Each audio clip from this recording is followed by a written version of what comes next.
Don't let anybody make you think that God chose America as his divine messianic force to be a sort of policeman of the whole world.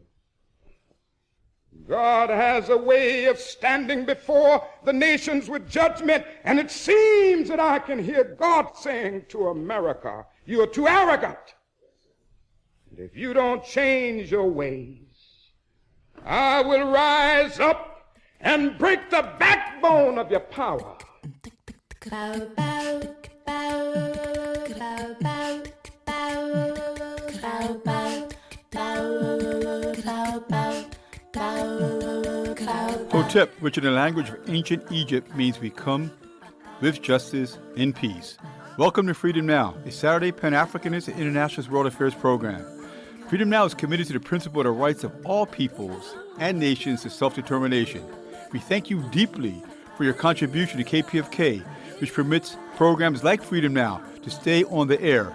In this era of corporate acquisition and co-optation of all dissident media, we provide the microphone, challenging their corporate and racist point of view.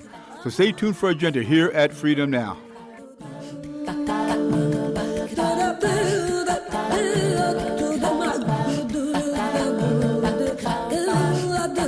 Fellas, I'm ready to get up and do my thing. I want to get into it, man, you know.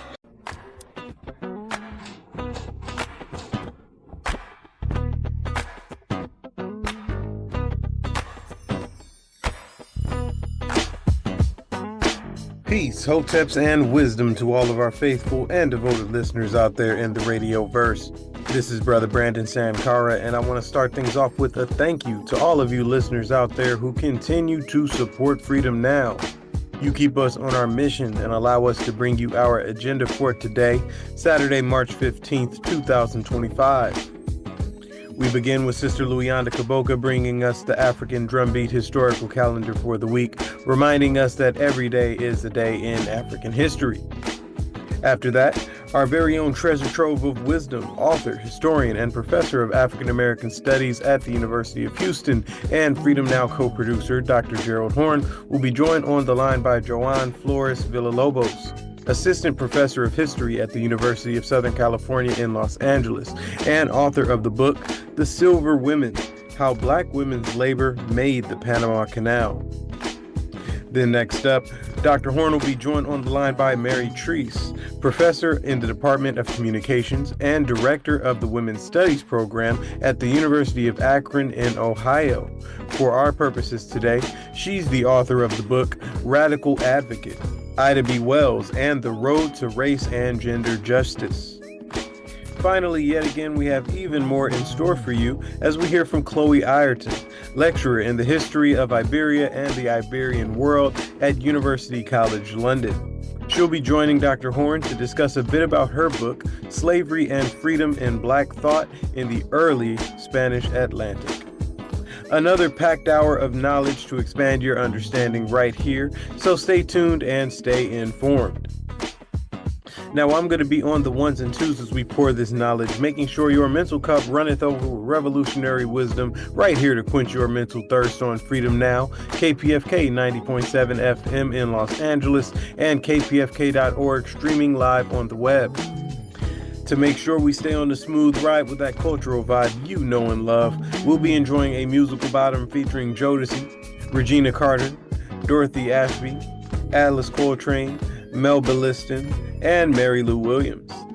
Now, people, get ready for this train to come and taking you one step closer to mental liberation, and stay tuned for that beat of the historical drum, followed by an interview with Dr. Gerald Horne and Professor Joan Flores-Villalobos.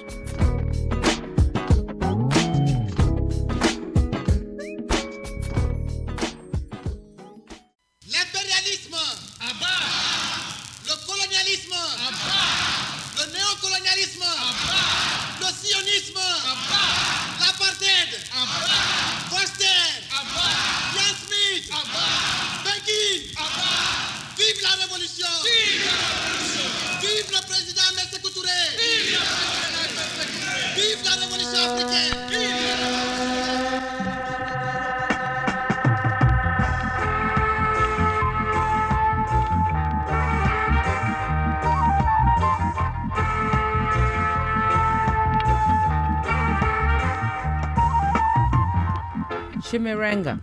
This is Sister Luyanda Koboka with Freedom Now's calendar of historical events of heroes and sheroes for the week of March 14th. This weekly presentation is to honor and guide us in our continued struggle for liberation from the tri-forces of class, national, and gender oppression. March 14th, 1883. Karl Marx, the leading doctrinaire on the critique of capitalism and the inevitable contradiction between labor, or the workers, and capital, or the capitalists, dies.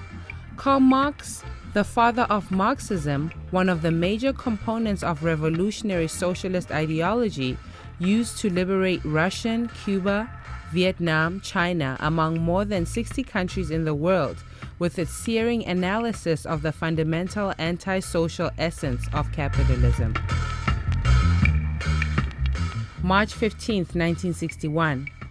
The Bakongo clan of West Africa rise against the Portuguese and took control of northern Angola, though temporarily defeated with over 50,000 deaths and over 300,000 fled to the Congo.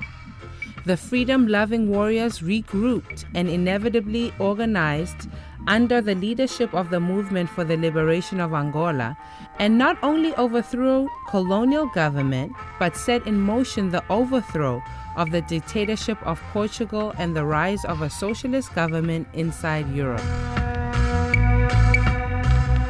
March 17, 1966. Cesar Chavez and Dolores Huerta lead the first march to Sacramento by the National Farm Workers Association, which represented all farm workers, Africans in the United States, Haitians, though the dominant ethnic groupings were Mexicans. March 16, 1810. Africans in Oklahoma immigrate to Alberta, Canada as a stepping stone to repatriation to Africa. March 16, 1879. Huda Sharawi, a pioneer in the Egyptian women's rights and independence movement, was born. She was a leader in the anti-British colonial movement, realizing that the feudal practices of Egypt were kept stagnated by British colonialism. March 18, 1963. The French government tests atomic weapons in the Sahara on the first anniversary of the end of the Algerian War, where they were defeated. March 19, 1962. France was defeated after one of the bloodiest colonial wars in the history of humankind. Over 1 million Africans died in the successful war to free their homeland Algeria from the European capitalist pigs, after spending decades in non-violent civil actions, which further entrenched French colonialism. The organization of the National Liberation Front of Algeria provided the decisive organizational weapon for the destruction of French colonialism. March 20th, 1896. Ethiopia defeats the Italians at the Battle of Adwa, the only country in Africa that was never colonized. Europeans who at the Berlin Conference in 1884 to 1885 divided Africa for exploitation and enslavement on the basis of divine destiny and the notion that they were to Christianize Africa, though Ethiopia was the first Christian empire in the world. March 20th, 1890. Lawson, Native American sister who was a reconnaissance expert, skilled markswoman, healer, shaman, and emissary to Geronimo, honored Chiriquai Apache warrior who was a leader in her people's struggle to survive in the face of white supremacy. She died as a captured prisoner of war in the United States fascist military barracks by torture. This has been Sister Luyanda with our Revolutionary African Drumbeat Historical Calendar here at KPFK 90.7 FM in Southern California, 98.7 FM in Santa Barbara, and streaming live on the World Wide Web, kpfk.org. Please check out Freedom Now's listing of over 35 prior programs at kpfk.org. We want to praise up our revolutionary ancestors who have made our present existence possible by hailing up the words of our Azanian sisters and brothers. Power to the people. Amandla. Away to. Amandla. Away to. Amandla. Away to.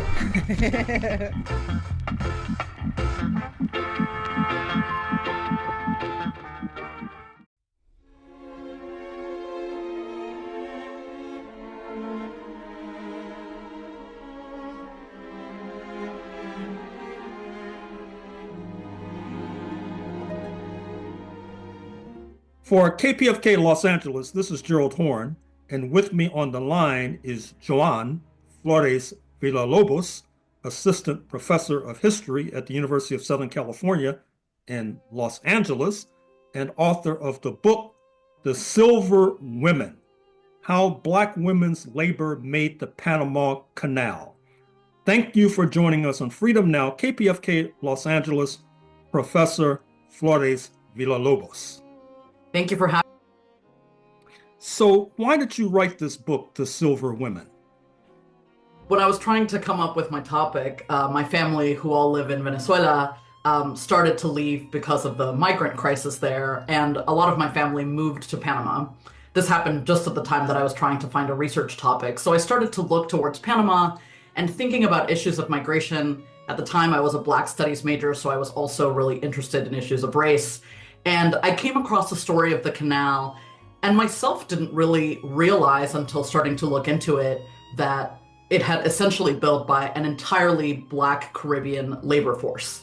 So I became really interested in that topic, partly because of my, personal history and my family's attachment to Panama, growing attachment to Panama, as well as my academic interest in it.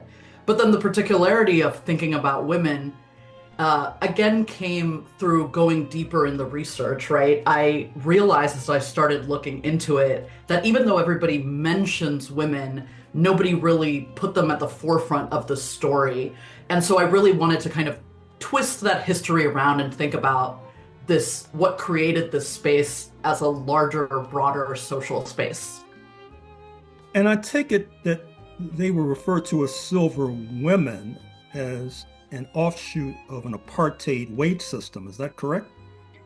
Yeah, I mean, the Panama Canal Zone, which is the area of U.S. sovereignty in Panama that surrounds the actual infrastructural canal, was essentially Jim Crow style segregation, except that silver stood for Black and gold stood for white. And it also separated wages, payrolls, right? So gold employees who were white Americans were paid much more. Silver employees who were migrant Black West Indians were paid far, far less, and usually in local gold coin instead of gold-backed American dollars. But the segregation spread through every institution in the Canal Zone, right? So hospitals, bathrooms, housing, etc.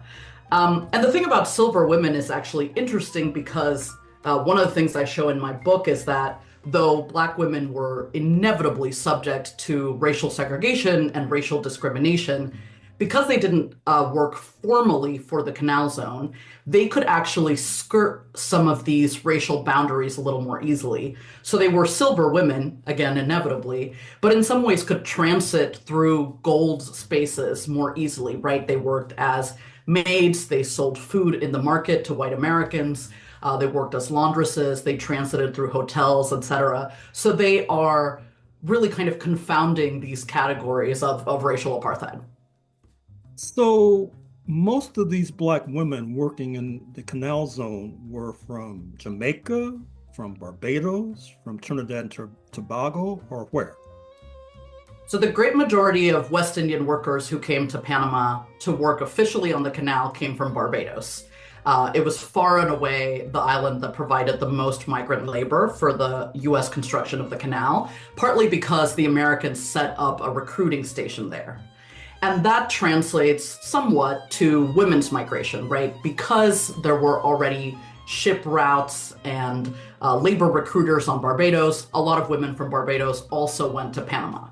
But again, because women were not as beholden to the desires of the American company, women came from lots of other islands as well. So we see women certainly from Jamaica, from Grenada, from St. Lucia, and from the French Caribbean, from Martinique specifically. Were any from the United States of America? So I did not find any Black women from the US in the records, which is not to say that they weren't there or that they weren't being, confused in the historical documentation for Black West Indian women because of the demographic predominance, but I didn't see any of them there. How does your book implicate Harlem and or Santiago de Cuba? So after the canal is done, which, it's only a 10-year period of construction, but it was life-changing for not only the people who went to Panama, but for really the Caribbean region as a whole, because it created an influx of money and an increase in migration that really kind of changed the Caribbean. And after the construction is done, jobs dry up in Panama, but people still want money. They want better futures for their families. They want to escape the islands that they came from, where they were still laboring in the same plantations that their ancestors had worked in, or had been enslaved in, rather.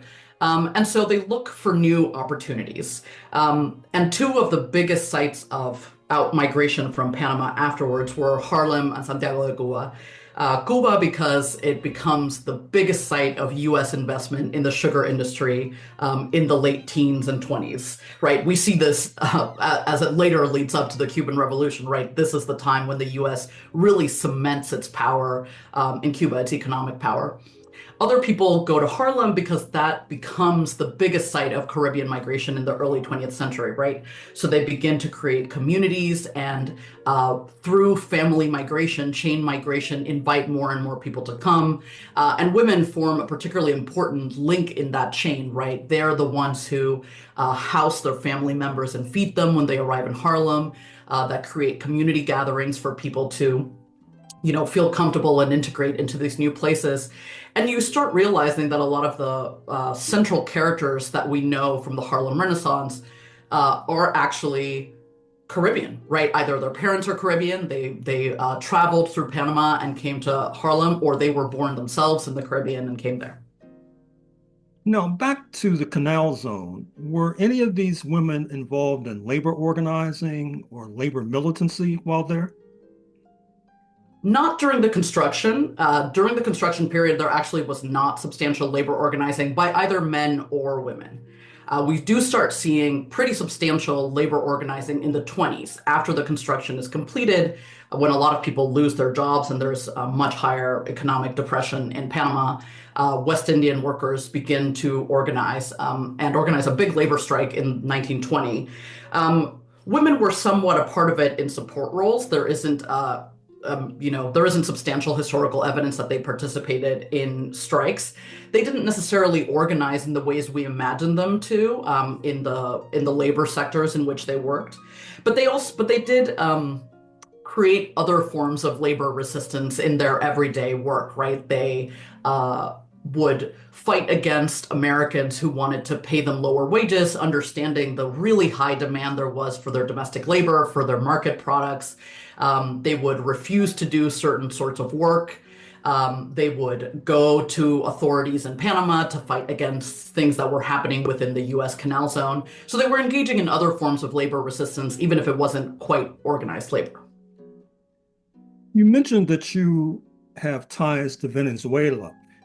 Were there any of these Black women in the Canal Zone from your homeland or from neighboring Colombia, for that matter? So I didn't see any Black women from Venezuela, but there were definitely a lot of women from Colombia. Panama was actually just a state of Colombia before it gained its independence in 1903 with pressure from the United States so that they could build the canal. So Panama is Colombia before the canal is built. And a lot of the women who remain there still identify as Colombian, but also there's still pretty easy transit between Colombian and Panamanian territory. So you see quite a number of Colombian women living in Panama and traveling to Panama. Not as many as you see West Indian women, but certainly they're there. Mm-hmm. You argue in the book that Black women made the canal possible by providing indispensable everyday labor of social reproduction. What do you mean by that? The canal has really been understood as mostly as a project created by American ingenuity, right? By the work of American engineers and American politicians who managed to take Panama and build this, amazing infrastructural behemoth. More recently, people have started to work on histories of the actual laborers who made the canal happen.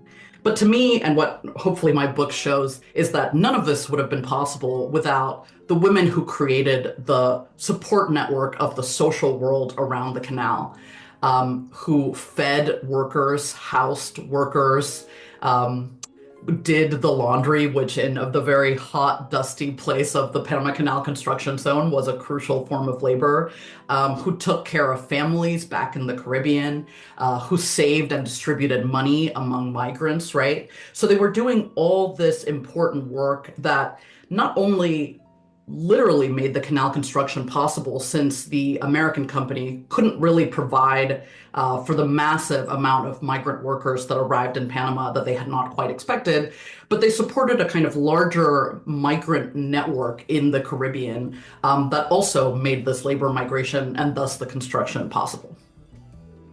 What next on the research agenda of Professor Flores-Villalobos?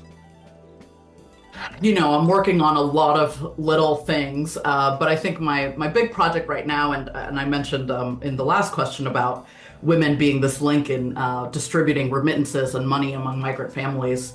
So I've been really starting to think about the kind of financial moves that working class Caribbean people made in the aftermath of emancipation, how they were dealing with money, what sort of financial institutions of mutual aid they founded, if and when they negotiated with existing colonial financial institutions like savings banks. How are they thinking themselves about their own money and their family wealth and managing that, and women's central role in that process. Finally, Professor, you are teaching at the University of Southern California. For the youth in our audience, would you recommend them studying there? I think Los Angeles is an amazing place to study. You're embedded in so many different, vibrant communities, so much deep activism and history in the city.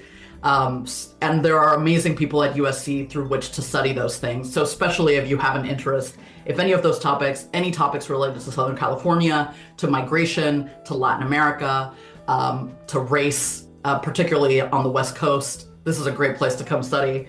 Having said that, I think, as with many institutions, we're seeing a lot of private universities really kind of,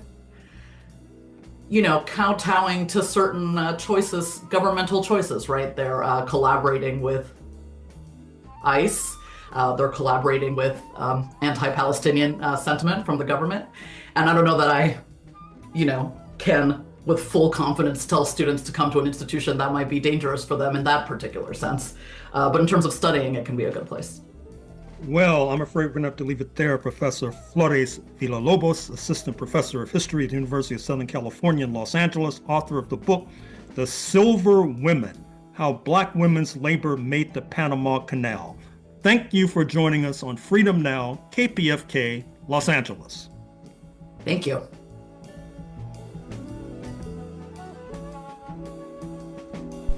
This is Sister Flora, and you are listening to Freedom Now at KPFK 90.7 FM in occupied Mexico, including Los Angeles, 98.7 FM Santa Barbara, 93.7 FM in San Diego, and streaming live on the web at kpfk.org. Today's program, as well as 10 prior editions, can be reheard at kpfk.org/audio archive, and scroll down to Freedom Now. From 12 to 1 p.m., following Freedom Now is our sister Assumpta, with Spotlight Africa addressing issues facing Mother Africa. For a truly alternative international perspective on world affairs, check out RTTV Russia, CCTV China, and online at Presna, Latina Cuba Telesur Venezuela, News 24 South Africa, and Press TV Iran. We will now continue with historian Professor Dr. Gerald Horne.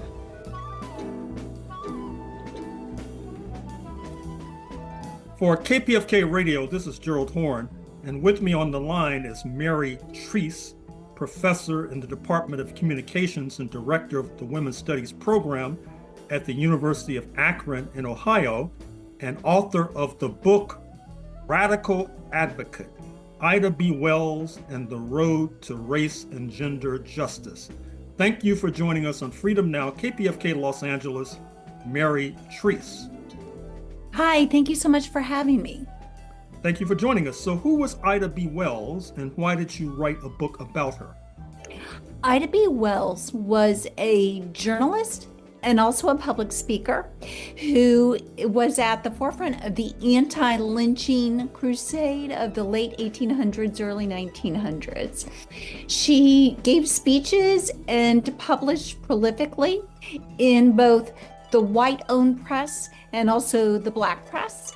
So she was published in mainstream, what we would call white sources owned by white people and primarily carrying the writings of white writers. But she published in, for instance, the Washington Post, also a smaller magazine called The Independent. But she found she often had to turn to the black press to really get her voice heard. She also had to self-publish pamphlets.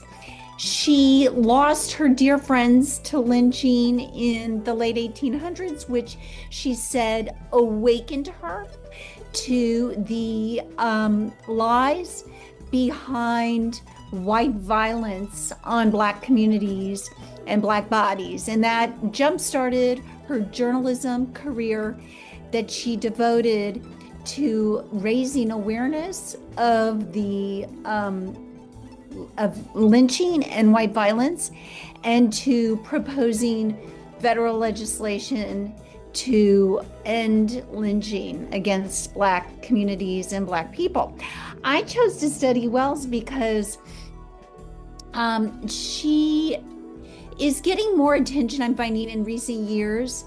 But compared to a number of other of her contemporaries, people like W.E.B. Du Bois, for instance, or even Booker T. Washington, she's received less attention over the years.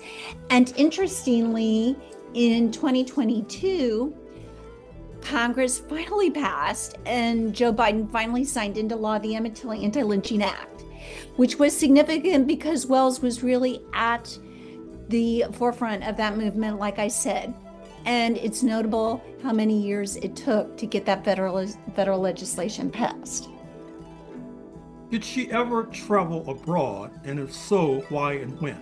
She did. So she had a hard time getting a hearing in the United States, or at least she felt like the listeners in the United States were very resistant to her message, despite the fact that she repeated statistics from the Chicago Tribune being a mainstream white newspaper, which published annual lynching statistics. Well, Wells drew on the Chicago Tribune to make the case that lynchings were real, that the reasons for them were all lies, primarily what was called the myth of Black rape, which was this lie that Black men raped white women. Well, it was used as a pretext to lynch Black men.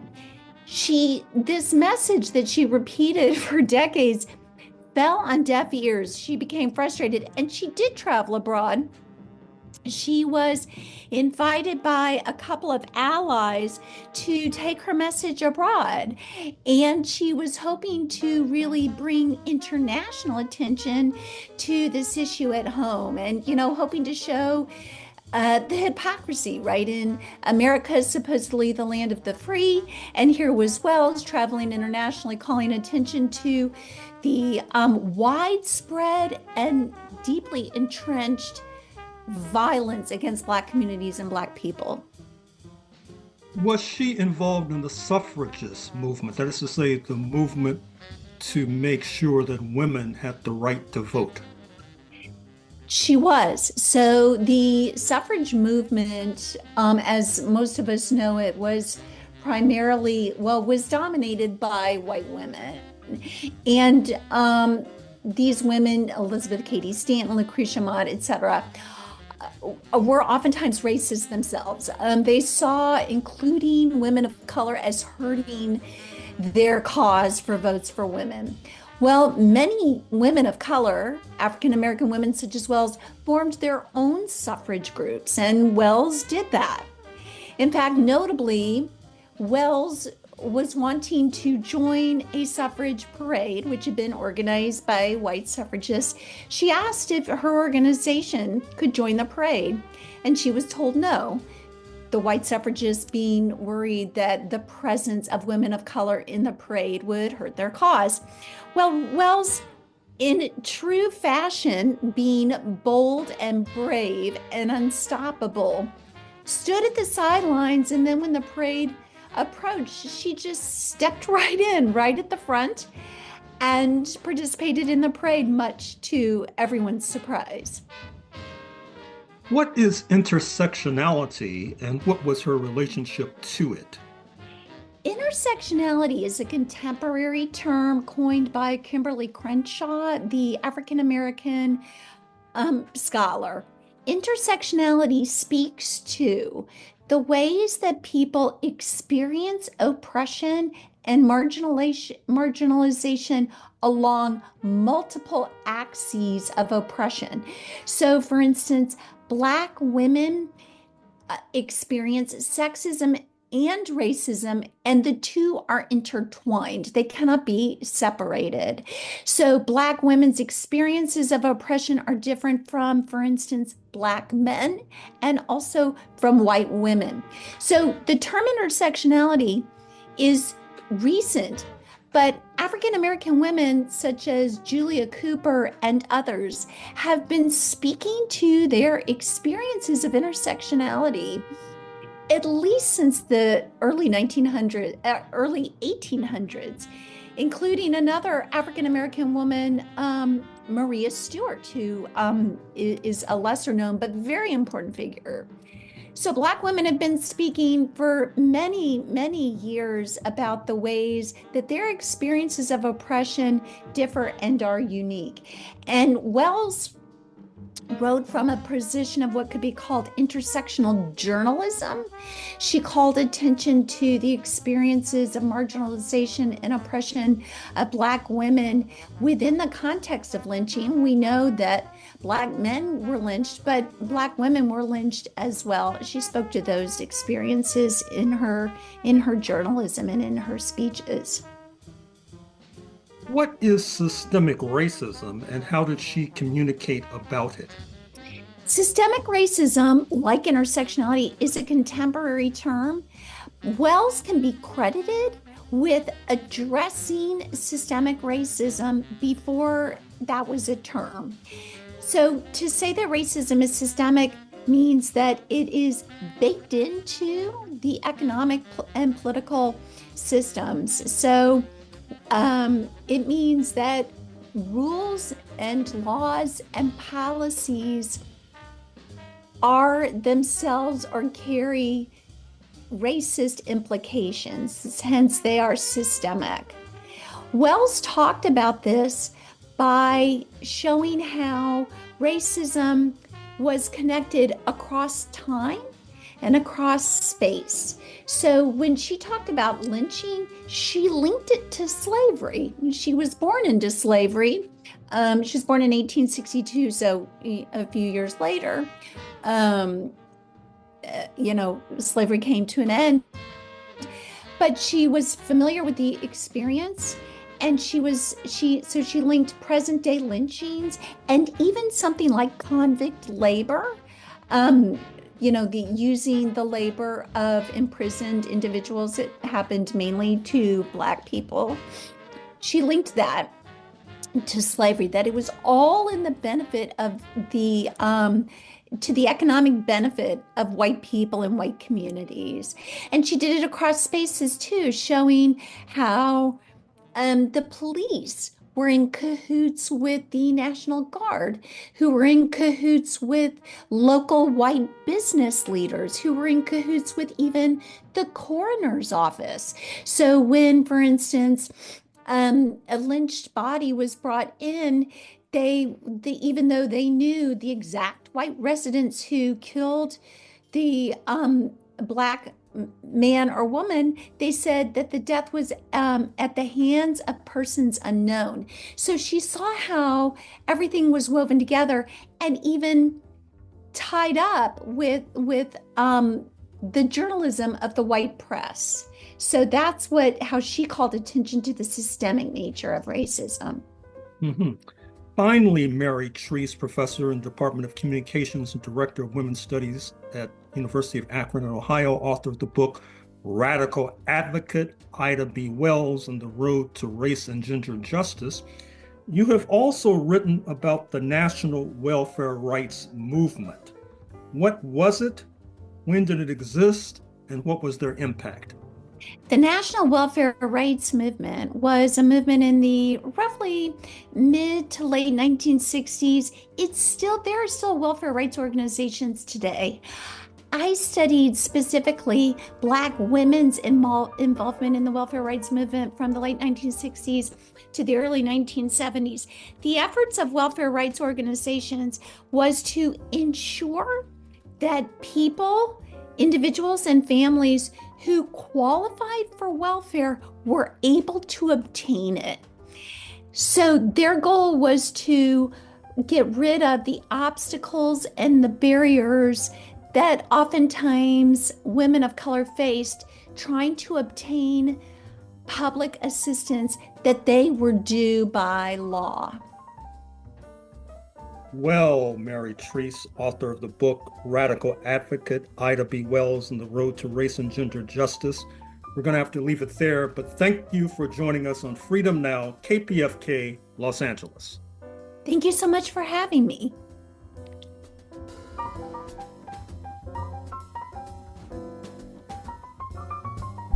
This is Sister Flora, and you are listening to Freedom Now at KPFK 90.7 FM in occupied Mexico, including Los Angeles, 98.7 FM Santa Barbara, 93.7 FM in San Diego, and streaming live on the web at kpfk.org.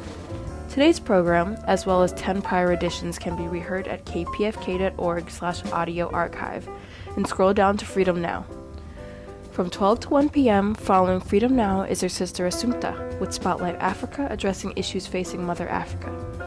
For a truly alternative international perspective on world affairs, check out RTTV Russia, CCTV China, and online at Presna, Latina Cuba Telesur Venezuela, News 24, South Africa, and Press TV Iran. We will now continue with historian Professor Dr. Gerald Horne.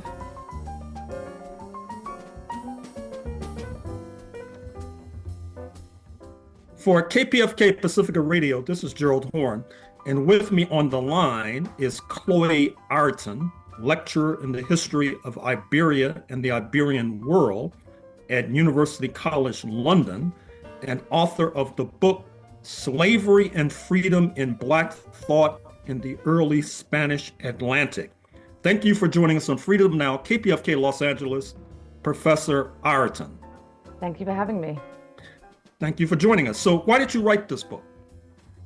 So I wrote this book because I was interested in thinking about how people who were enslaved and dispossessed in the era of the empires of the Atlantic world thought about the political spaces in which they were kind of forced to inhabit. So I was very interested in thinking about a history of ideas from below, how people reckoned with these new political and legal spaces that they were forced to work in, live in, etc. And specifically thinking about how they thought about the two issues that most affected them and their loved ones, which was slavery and freedom.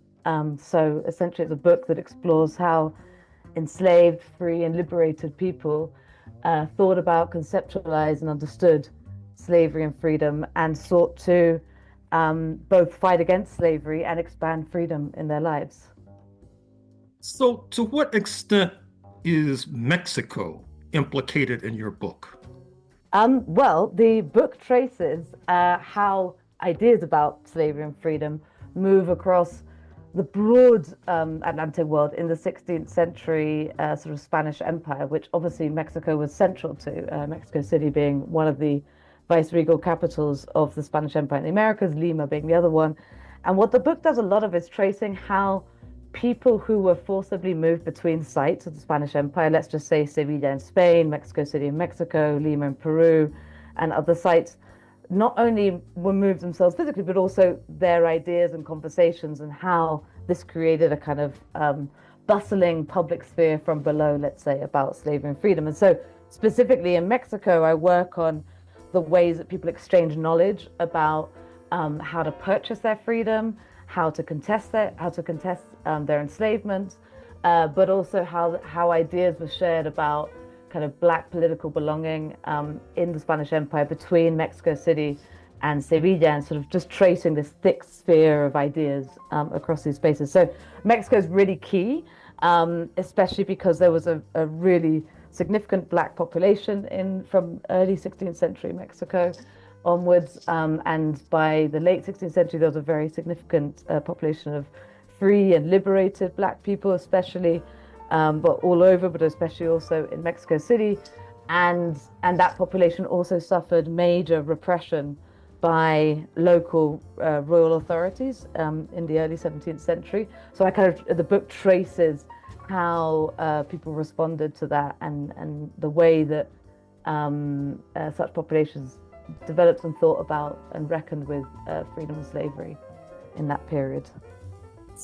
So you mentioned that your Black subjects, at least some of them, suffered, quote, major repression, unquote. Mm-hmm. What did you mean by that?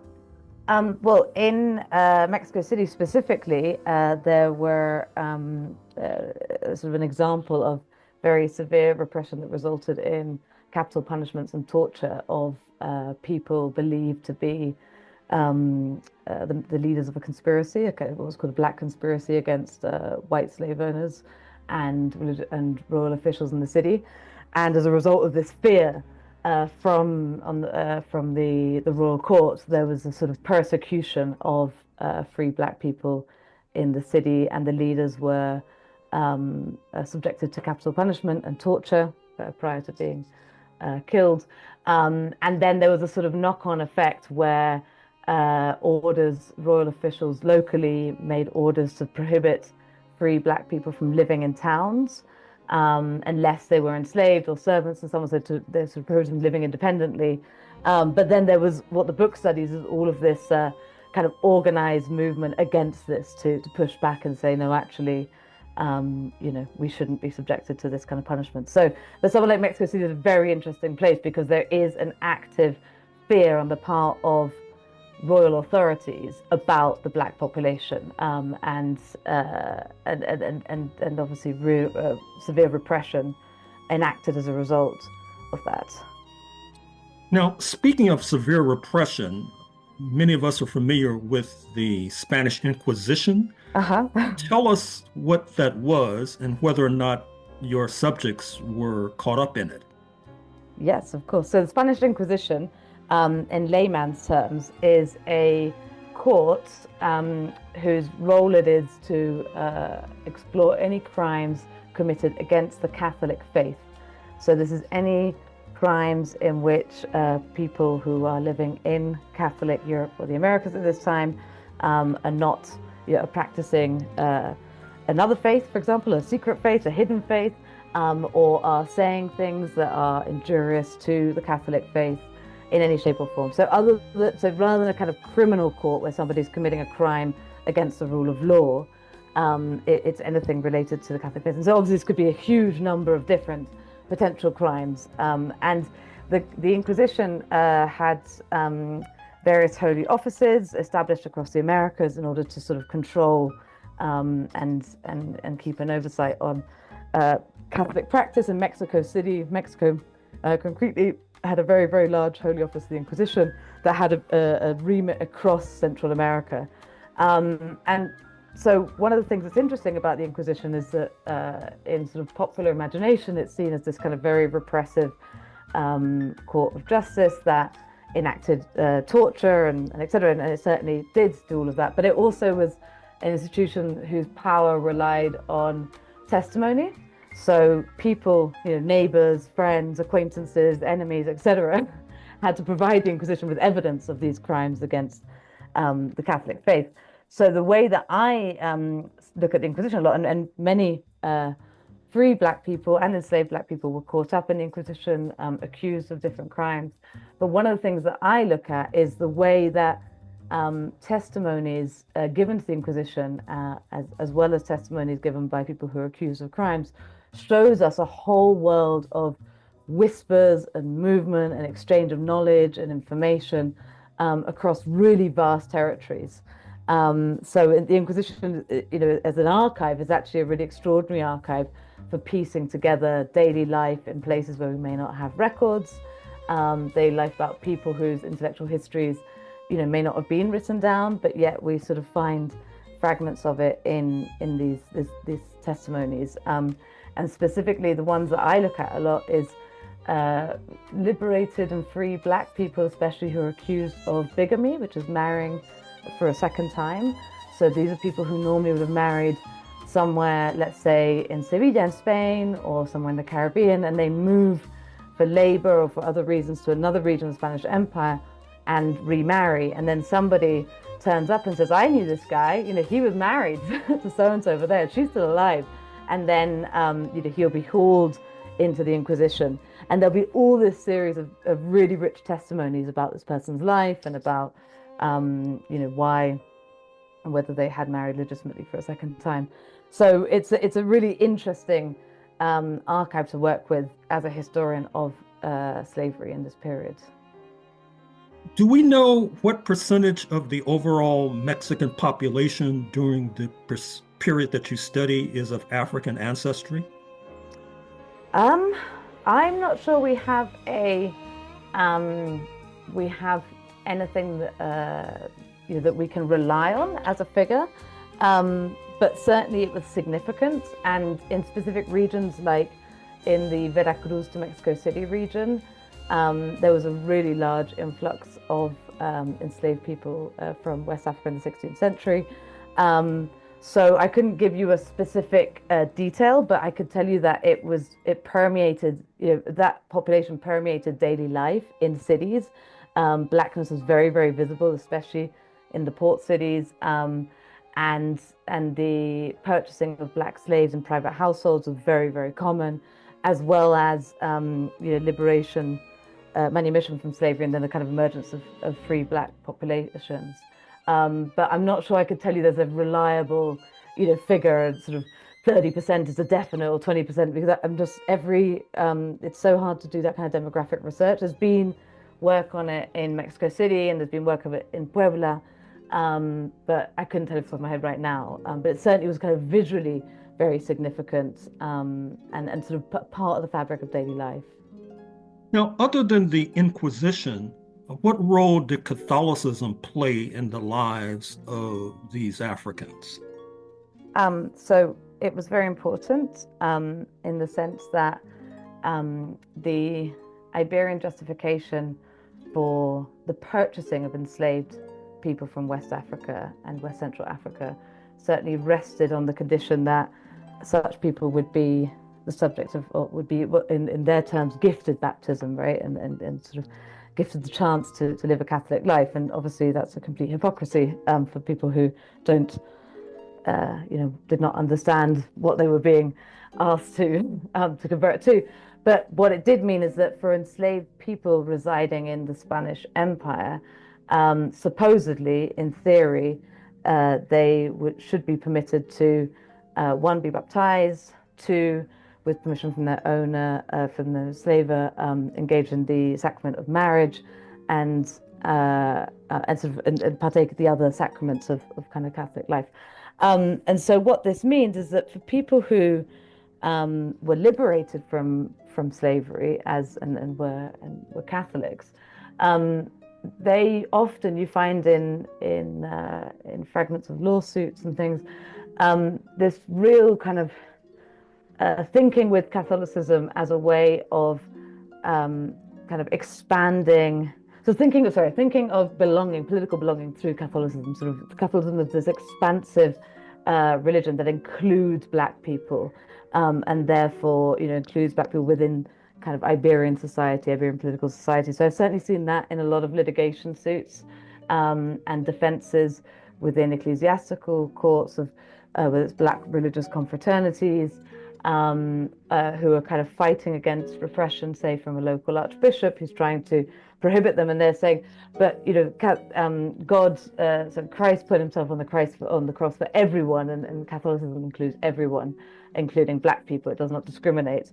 So I think there's definitely across the Americas we see this, especially through in veneration of Black saints and in Black confraternities, this sort of political use of Catholicism to try and argue for increased political belonging and sort of increase the meaning, expand the meanings of freedom in specific sites when facing local repression. But on a more basic level, Catholicism also served as a space for organizing, and the establishment of Black religious confraternities emerged almost everywhere where there were Black populations, in Spain and in the Americas, and these tended to serve only, they were organized for Black members by Black members, and oftentimes also served as a way of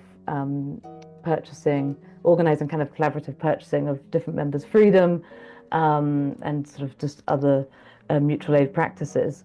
So it's a really kind of an organizing factor as well for community formation. So you mentioned litigation. Yeah. Could you expand upon that? What kinds of litigation were the Africans involved in, generally speaking? So Africans, enslaved and free, engage in all sorts of litigation. The litigation that I look at specifically is quite a rare form of litigation, or not rare, but it's not always litigation that ends up in an archive, but essentially it's where people who were enslaved obtain knowledge about the laws of slavery and freedom, which in the book I argue, almost everybody's talking about this, on everybody's lips, everybody wants to know. And they make a very, very risky and calculated decision that they are going to litigate in a royal court against their enslaver on the basis that their entire enslavement is illegitimate, based on the rule of law of slavery and freedom. And so this differs a little bit from other enslaved people who might litigate for their freedom on the basis of, for example, their owner committing violence against them, or their owner not allowing them to partake in certain Catholic sacraments, or whatever it may be that is established in the rule of law of slavery and freedom. So this argument is different. They say their entire enslavement is illegitimate, and in fact their freedom, their precious freedom, has been stolen from them. And so this is a very specific kind of litigation, which I argue shows us this really deep engagement with the rule of law on the basis of the litigants, right, who are able to argue that they understand when, within Iberian rule of law, slavery is legitimate, and under what conditions, and they make an argument and present evidence that their own enslavement was not legitimate. And these types of litigations are quite rare, mostly because it was so dangerous to litigate, not just because of what might happen in the court of law, but also because of the retaliation from an irate enslaver, right, who may not have any favor or interest in their enslaved their property, making this kind of claim, and may subject that person to immense amounts of violence, and maybe even death. So it's a very brave litigation to go for, and I spend a chapter exploring 3 of these cases in the 16th century, and showing how the person who is forcibly enslaved from West Africa, who then goes to Spain and then the Caribbean and then these other sites, and how the movement across these spaces allows them to learn about these laws of slavery and freedom, exchange knowledge and strategies with other people, especially once they get to a situation where they're kind of desperately trying to seek help to regain their precious liberty that's been stolen from them. So I sort of argue that these litigations, these rare litigations, are actually the culmination of all of this rich sphere of discussions in this kind of broad and bustling public sphere across the Atlantic world.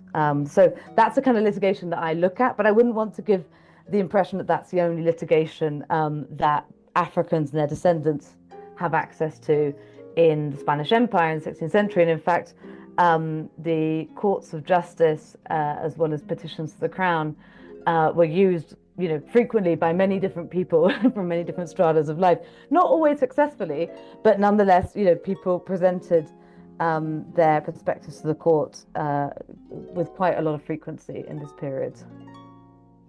Finally, Chloe Ireton, lecturer in the history of Iberia and the Iberian world at University College London, author of the book Slavery and Freedom in Black Thought in the Early Spanish Atlantic. I understand you're working on a new project entitled Plotting for Freedom. Talk to us about that. Thank you. So Plotting for Freedom is a dual biography that focuses on the lives of an enslaved husband and wife, black husband and wife, called Felipe and Anton, and the ways that they plotted for their freedom across the Atlantic world in the 16th century between West Africa, Spain, and Mexico. And it's really a sort of thick way of sort of recounting the history of slavery, the slave trade, and the emergence of the Spanish Empire through their perspectives and lives. So it's a kind of story that moves across space and time as they are forced to move across space and time, and the ways that they hope to obtain their freedom, and especially between each other. They have a contract between each other, and she reminds him constantly, don't forget how much we desire freedom, me and your children. But the extraordinary thing about this book, or the story of these two, is that in the monograph Slavery and Freedom and Black Thought, I transcribed 2 letters, which are the first letters written by an enslaved West African woman that we know of, in the Atlantic world. And these are the letters that Felipa wrote to her husband when he went to Mexico from Spain. And so the book, Plotting for Freedom, draws on these letters and other really impressive archives that she left in her lifelong attempt to seek her freedom from Sevilla. So yeah, it's quite a different book. It's much more of a sort of thick biographical account, really, of these people's lives. Well, we look forward to that work with eager anticipation, Professor Ireton, author of the book Slavery and Freedom in Black Thought in the Early Spanish Atlantic. Thank you for joining us on Freedom Now, KPFK, Los Angeles. Thank you.